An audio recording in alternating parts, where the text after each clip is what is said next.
Welcome back, Chiefs fans. It is Labor Day weekend, and I hope you're having a good time.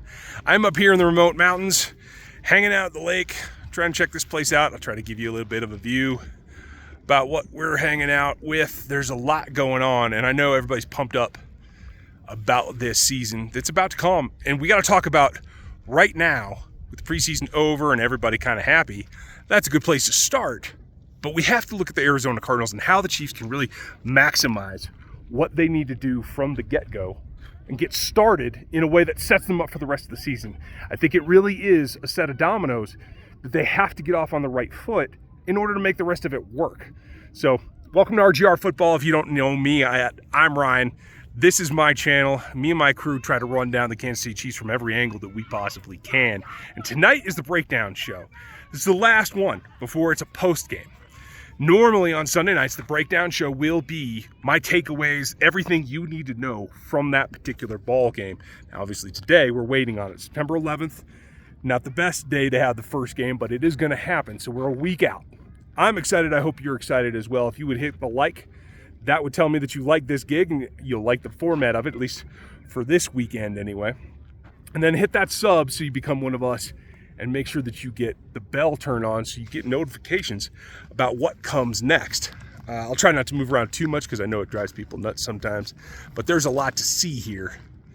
Up in the high country in Colorado, we try to get away for Labor Day weekend. It's always our last ditch effort. And that's kind of where the Chiefs are too. It's their last ditch effort here to get prepared, to take it easy. I know practice is going to resume here, if not today, next week, tomorrow that is, in a way that allows them to just kind of coax into it. There's a lot of new blood on this roster, and that's my big takeaway number one, is that you got to get the rookies involved to the point that they're prepared. Now, this isn't playing the Chargers. We'll talk about that here later in the week because this is going to come bang, bang, bang, right with the Sunday first ball game and then Thursday the second. It's going to be a tight week, and so where we're talking about the Cardinals tonight, the team is also talking about the Chargers, and they're doing both.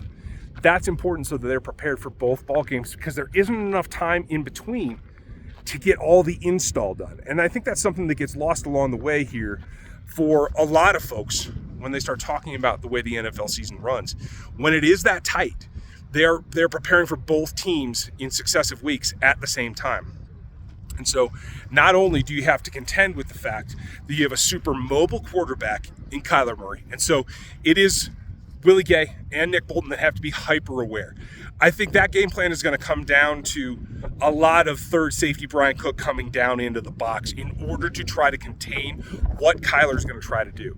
Now, I'll have a game plan for you later in the week, and don't worry, we have all of our standard shows. I'll have the Q&A Monday night when I'm back from the lake. I hope you guys enjoy that as well and that you're having a good weekend. And then we'll have the Q&A Monday. We'll have film, getting prepared. We'll have the stats from Gary, everything leading up to that week. But then it's going to be a tight turnaround.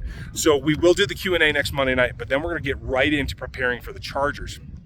So Dan and I will prepare some short film clips.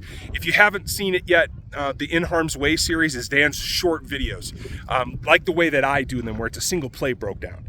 Rather than trying to show you a whole sky view, all 22 of an entire ball game, we're trying to take a specific play that was key and break it all the way down. So look for those as well. But that's where it comes into, you have to control Kyler because he's so mobile. And honestly, without Nuke, Hopkins will be suspended, so he will not be available. They have Ertz at tight end. I think that's going to be a little bit more key. And I think what you're going to see from the talking heads in the media this week is going to be a lot about James Conner, not John Connor. This isn't the Terminator. But James Conner and Darrell Williams, they're going to try to make it like it's a revenge tour. It's not. Is he unhappy to be in Arizona versus Kansas City? He might be. I'm not really sure. I couldn't blame him if he was. But it's not that. Darrell's not going to be the focal point. It's always going to be Kyler. And so the Chiefs have to make sure that they act accordingly. And that turns into being able to not just pressure him from the front four. And I do think that of all the times, you got to see how Carlos Dunlap is. But I think George Karlaftis is going to have a big role to play, even though I'm not sure they're going to start him technically. I don't think that matters either, because just crushing the pocket is something that they want to do. They don't want to necessarily loop and get super frisky because Kyler can break the pocket in a way that ends up hurting them more. So what they have to do is be contained and controlled in the way that they attack everything. And I think that's something that George can do, because he's going to put tackles, and honestly, you might see him do it to guards too, right back on their heels and into Kyler's pocket. That makes things problematic for him. And while it will allow him to scramble and give him the burst, I think they're going to be better prepared that way in crushing rather than looping to keep him somewhat contained. It's going to come down to Willie Gay Jr. and Bryant Cook, in my opinion. You want Nick Bolton, even when they're in the two linebackers set, so they're spread hash to hash or whatever, not directly in the middle of the defense, but it's going to come down to Nick manning the middle. And it's going to come down to Cook and Willie Gay being able to cover sideline to sideline to contain what Kyler Murray's going to do. Because in the end, I don't think, without Kirk, without Hopkins, I'm not so sure that he's got the firepower that he needs to pull this off. So that's tough. But then they have to turn around in 3 days and be prepared for Justin Herbert, which is a completely different deal. There, you want to rush around the edge. You want to loop that so that you're getting pressure almost horizontal by the time you get to the pocket. You want to come around this way because then he has to step up. Now, Herbert's more athletic than I think a lot of people give him credit for, but he is less creative. He is less dynamic than Murray. So if you can get him to the point where you're getting him flushed, but without a direct path to turning the edge and really getting open space between the hash and the sideline, I think that's important. And I think that plays into being able to actually perform and win a whole lot easier. And so that's something that's going to go into this week of preparation as well. That said, it does come down to execution. And I think for both of these defenses, one, I think you're going to see a decent pass rush from the Cardinals. It's certainly not going to be what you're going to see from the Los Angeles Chargers. So it is about getting Andrew Wildey, get all the rust off at regular season tempo. It is going to be about making sure that everybody else, and I hope that they can build a lead enough to get the rest of the offensive line, get some backups, some reps. Because it should be, despite Budda Baker's presence, despite Byron Murphy's presence, I do think even Isaiah Simmons is going to be, I think, overtasked in terms of trying to cover all the wide receiver, all the pass catcher options that Patrick Mahomes has at his disposal. So in the end, it really does come down to, can they keep up? And I just don't think they can. So while I'm not going to say that it's going to be an easy game, I think it is going to be a game that the offense is going to be able to distribute the ball. Patrick will be a dealer, in my opinion. I think that'll be great for him, and I think that will set the tone for later in the season, where it's going to be bam, bam, bam, more surgical strikes rather than the creative part. That will come, but I think especially early in the season, you want to get the ball out, you want to hit it on tempo, and you want to distribute the ball everywhere, because then they can't cover everybody. And I think that sets up and makes it even more difficult for the Los Angeles Chargers to prepare for what this new-ish, old-ish kind of offense is going to look like. Patrick's still going to look to go deep all the time. He's still going to look to split high safeties if they give it to him, and I think they will, at least this first quarter of the season. So it still comes down to making him hit on tempo, making them pull the safeties down if they can get him out of that.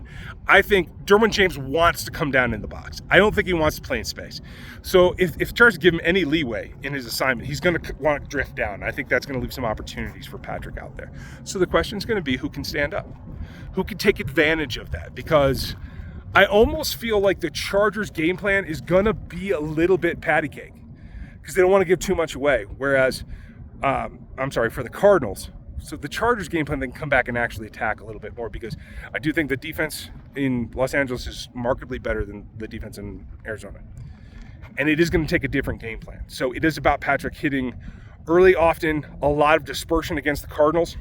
And then I think it is about play actioning, hitting some of the crossers that I think will take advantage of what the Chiefs can do against the Chargers defense.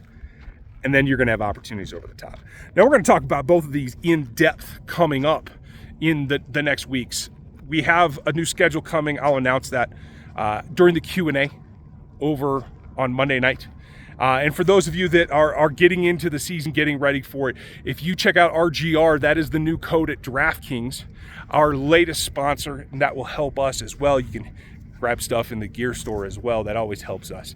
But I think it's all in preparation for getting this team ready to handle two different teams, and specifically defending two different quarterbacks and attacking two very different defenses, all within the span of 4 or 5 days. It's going to be pretty quick here off the bat for this season. I think normally I would be concerned about that, but I really like how both the offense and particularly the defense looked in the preseason. Now, it's just preseason games, so it's sometimes difficult to get a super good grade on what the defense really looks like. But the way that this defense performed in the preseason has me very optimistic for what they're going to be able to do the first couple of weeks. It's very difficult to stop Khalil Mack and Joey Bosa, and you can't really argue that. That is something that is going to be squarely on Orlando Brown and Andrew Wilde. There's no other way around it. At this point, where I'm recording this now, they have not made any other changes at tackle. So there's no other options. That's what's going to happen. Maybe they do something strange, but they don't have a lot of time to prepare, so I kind of doubt it. So in the end, what they have to do is make sure that they're well-rounded, that they execute what I think should be a slightly more vanilla game plan that we'll talk about on Friday, and then they have to get ready for those Chargers.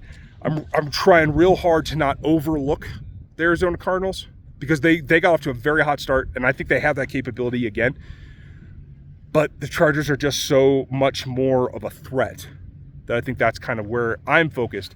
And I'm trying to cover that in a way that the team is probably doing it as well, because they have both of them in their sights, and they have to kind of split their brains from time to time. I think success against the Cardinals definitely will help against the Chargers. There are a couple of guys that need some confidence. In particular, Wiley on the offensive side. In particular, I think MVS. I think he had a good preseason. I think he's done well to this point. I think Juju walks in with the kind of confidence that he needs. I don't think he needs to be pumped up. I do think MVS needs to get in a little bit of rhythm and needs to be a guy that can turn something. It's not just about the reception. I think it is about an opportunity to turn some yak as well. I think that's going to be key in getting him off to a good start. On defense, it's got to be protecting the young DBs, and that comes from the front. Chris Jones, Frank Clark, they got to get off to a hot start. Carlos Dunlap, if healthy, and I don't know if that's the case as of today, but they have to get after Kyler Murray in a way that allows them to contain him and keep him squished so that they can get to him. He's going to be very difficult to corral. And by having the linebackers aware of that, you can kind of save how much yardage he's going to get. But if you get that off to a good start, that protects not only Trent McDuffie, who, as I am guessing, this is not confirmed medically, I do believe he'll be available, and the concussion protocol will have been worked through, if it hasn't been already. Rashad Fenton seems to be back. We're going to have to check that too. If not, it's going to be Joshua Williams on the field. And so to have two rookies out there, luckily it's not going to be hot, but it is going to be Murray who I think that can take advantage. You have to be very reticent of that, and the pass rush is going to help them. So the question becomes is how often do they use Leo Chanel and how often do they blitz him? You can't blitz him every down that he's out there, but that's exactly what he's there for. So that's what I want to see. Number one goal is to get Leo on the field to help GK, and Furious George works just fine too. But those two guys in particular have to augment the veterans and get to the passer to at least disrupt his timing. If he has to tuck the ball and Willie Gay, Nick Bolton, and Brian Cook are able to patrol the 10-yard boundary, you can keep him from burning you. And if you're doing that, then he's not hitting you deep and you're protecting your DBs. So I think that's part of the game plan as well. Let me know what you want them to do. What's your opinion and what are you looking to see? Because there's a lot coming to it. I have another day here I'm going to try to enjoy, and I will be back for the Q&A on Monday night. I hope that you're enjoying your Labor Day. I hope it's as nice as it is here where I'm at. I will see you guys then, and we will get ready. First for the Cardinals and then for the Chargers, and there's going to be a whole lot of talk about all of them. Thanks for spending your time with us tonight. Like, sub, hit that bell. If you would smash it, if you like the word smash it, smash it. If not, just become a subscriber because Rogue Nation's growing all the time, and we'll get you going. So until tomorrow night, thanks for watching. I'll catch you next time.